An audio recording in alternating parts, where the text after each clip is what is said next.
Hello, I hope you are doing well, whoever's listening to this. In this video, I'm going to talk about how to support someone who is sad, or rather, how I support someone who is sad, and feel free to take this as it resonates. So, the thing about people who are sad is they can be pretty incapable of functioning and they need comfort more than anything. So, that's kind of where they're coming from. One thing with people who are sad, try not to give them advice or try not to force them to talk about it. That's not going to be very productive for them and it's going to make them feel more sad. They're not in a functioning state when they are super sad, especially if they're grieving. What you can do is honestly just being there for them physically, just being there can do so much without even saying anything, just so that way they're not alone. But here's some things you can say to them too. You can tell them, I'm here for you. I care about you. If you want to talk, I'm listening. It's okay if nothing gets done today. Whatever brings you comfort right now is okay. Can I do something for you?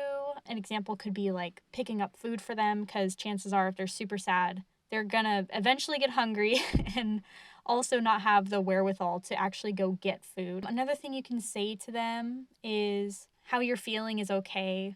I know it feels really hard right now, but I can guarantee that you will not feel this way forever. You will get through this. It will be okay, and I'm here for you. If you can also try to remind them to not be hard on themselves about how they're feeling and to not beat themselves up, and that it's okay to be sad. It's totally normal and they're not alone. And something else, if somebody says I'm sad, you can also just to encourage them to talk about it more, just like tell me more. I'm listening. What about that is making you so sad? What happened? Those are some other examples to like encourage people letting it out. And I can go over more of those in another episode. But yeah, if you can get them something that's like helpful for their bare survival needs is usually pretty helpful. Can I bring you tissues? It's not our job to fix the problem. They will eventually start feeling better. So that will happen. Even the next day they could feel better. So what they need is support. And what they need is to talk if they want to talk. So let them do the talking, just support them in that. If what they need to feel comfortable is to just lay in bed all day, and if that's the most that they can do, that's okay. You could still be successful and have days where you need to lay in bed all day. That's totally appropriate, in my opinion. Something else, too, is like sometimes watching something funny can be really helpful if they need a break from processing those emotions. If you know the person's love language, that can be pretty helpful in figuring out what kind of support they would need. Like, for example, if their love language is acts of service, then maybe if there's something on their to-do list that's stressing them out and making the sadness worse, then maybe, if you're up to it and if it's reasonable, you can take care of that task item for them. Again, like picking up food for them, bringing them items of comfort. It's almost like they're sick and they need to be taken care of in a way, and they will heal on their own. They will get better, and all you would do is just support them through that.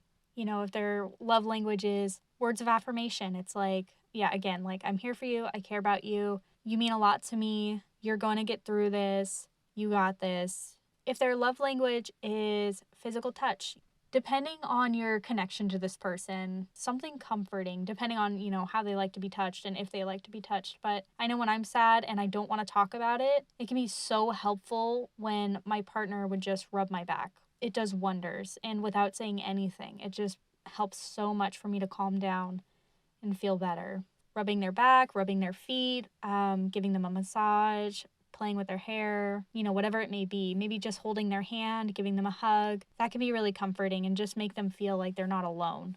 If their love language is gifts, you can bring them over their favorite meal or just a meal in general, flowers, or bring them ice cream. You can get them a cup of tea, hot chocolate, whatever the comforting beverage of your choice may be. That could be really helpful for someone who's sad.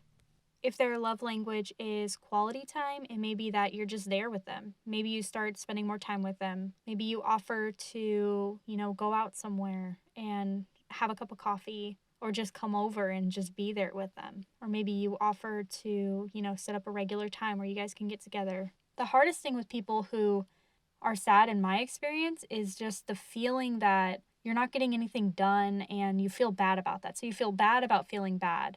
And feeling upset that your capabilities aren't, at their highest maximum. And if there's a task that they need to do, they can always do it another time, usually. People may feel a lot of guilt and a lot of judgment when they feel bad because our society really values productivity and getting stuff done and growth and all of that. So it can be really hard for someone who's sad to allow themselves to rest. The guilt they could feel, it's not necessarily guilt about how they're feeling all the time, in my experience. It's mostly guilt about their capabilities when they're sad. So reassuring them that if nothing gets done today, it's okay. If you need to be in bed all day today, it's okay. If the dishes aren't done, it's okay. Like, you can always catch up on all that stuff when you feel better for the most part. It's fine. Like, it's fine, especially if somebody's sad. They'll get to it when they're able. And most things in life, chores, to-do lists, whatever, they can wait at least a day, at least a couple days. It won't be the end of the world. What they ultimately need is to not feel the judgment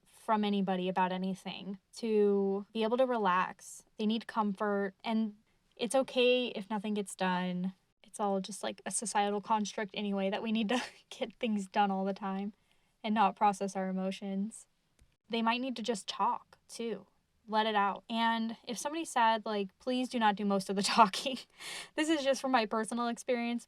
There's some people I talk to and I'll bring up one part of me being sad, and then they'll just immediately go into problem solving mode and on all these suggestions. And it's like, it's not helpful to just be the one to just listen, because you're not in a receptive state when you're sad. You're in a very expressive state.